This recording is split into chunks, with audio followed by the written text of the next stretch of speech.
My name is Arnold, and this is a short introduction to the art of political satire. Let's start by answering the question of what is political satire. Where satire is simply defined as the use of humour to criticise people's stupidity or vices, political satire gains its entertainment from politics. And while the work does not necessarily carry an agenda nor seek to influence the political process, occasionally it may, while still providing entertainment. Though today we are more inclined to experience political satire, it is in no way new. Political satire can be traced back as far as the ancient Greeks, with Zeus having expelled the very embodiment of satire, Momus, from mocking the gods. Now let's have a look at our first artwork. This is The Monkey Queen by Banksy. Created in 2009 as part of the collection Monkey Business, this artwork was made in honour of the Queen Elizabeth II's 60th year on the throne. This screen print is obviously a beautiful rendition of her in all her hairy glory. Banksy, an urban artist from the UK who's known for a signature style of using humour satire to convey his frustration with the world around him, is quite obviously mocking the Queen in her finest hour. His choice to use a monkey wearing the royal jewels atop the Queen's iconic hairstyle was not an accident, as it is a contemporary take on singerie, a visual arts genre popular among French artists in the early 18th century, which depicted comical scenes of monkeys aping human behaviour. For Banksy, though, it symbolises humans who act according to norms, rules, and never question their actions, constantly behaving within social and political constraints. So, how do we know this work is political satire? Well, let's break it down.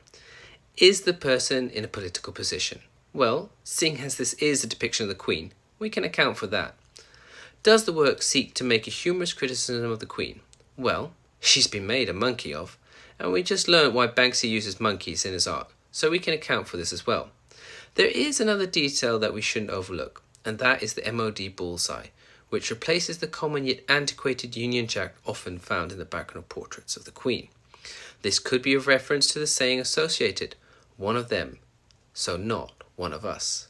And thirdly, though not a rule, does the work seek to influence the political process? Though Banksy does not shy away from his political stance, his work seems to simply humorously highlight the position of the Queen and not suggest any further political intent. With political satire being far from young, TV and film were the next inevitable step up, making great strides from the start with films such as the Marx Brothers' 1933 Duck Soup, a comedy parodying the state of government during the Great Depression, and Charlie Chaplin's 1940 The Great Dictator, in which Charlie Chaplin plays a Jewish parody of Hitler, who ends up encouraging democracy. Political satire slowly found its place in between the daily lives of people, but in 1984, at the height of the Thatcher years, things took a new leap. Along came Spitting Image. Created by professional trend caricaturists and friends Peter Nigel Fluck and Roger Law, when the duo decided to take their unique puppet approach to political caricatures and bring them to TV. Caricatures, a popular art style found in political satire, seeks to take the subject's defining or unique features and exaggerate them to somewhat comical or grotesque proportions. A response to the controversial Thatcher years and the growing obsession with the news outlets' fixation on celebrities was required, and so a controversial one it was, and they didn't hold back. The late-night show revolutionized how royals, politicians and celebrities were depicted and held to account in a most flattering way. So let's take a look at their depiction of the Queen. Oh, it's no good. Oh, what is it now? I'm useless. What on earth are you talking about? They're right, Philippe. I'm a lousy queen. I mean, what have I ever done? Well, Yes? You've done a lot of weaving. So what? You've opened some supermarkets. Well, they'd have opened anyway. And there's the trooping of the colours. Who cares if a colour's trooped? But you brought happiness to millions of people. No, that was Eric Morecambe, Philippe. Oh, let's face it, I'm a failure. 40 years as the queen, and I haven't done a single worthwhile thing. Ah, yes, you have. What? You've kept Charles off the throne. Oh, yes. Yes, for another 40 years. Rather kissy. The duo made sure that every aspect of an episode was there to poke fun at the very stupidity and vices that most kept mum about.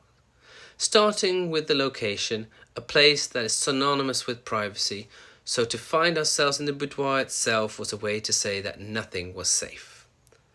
They made sure to make amusing caricatures. The Queen almost looking like a monkey queen with a pronounced apish lower face, you'd almost accuse Banksy of playing it safe. Blink, and you would probably miss that Prince Philip is holding the, what? Tax dodging magazine? A subtle reference to the royals' lax taxification. And they made sure you didn't miss the Queen's greatest obsession, the corgis. I mean, her belief that she somehow was an important contribution to the British Empire. Well, it was another 30 years till Charles did finally get that throne, so you go Queen. These works might not directly change the direction of elections, but they do change the view of our monarchs and politicians with the help of a bit of humour. So the next time you see art humorously depict a politician or someone in a position of influence acting out of character, maybe give it a second look and find the satire in it. Appa Ape Time.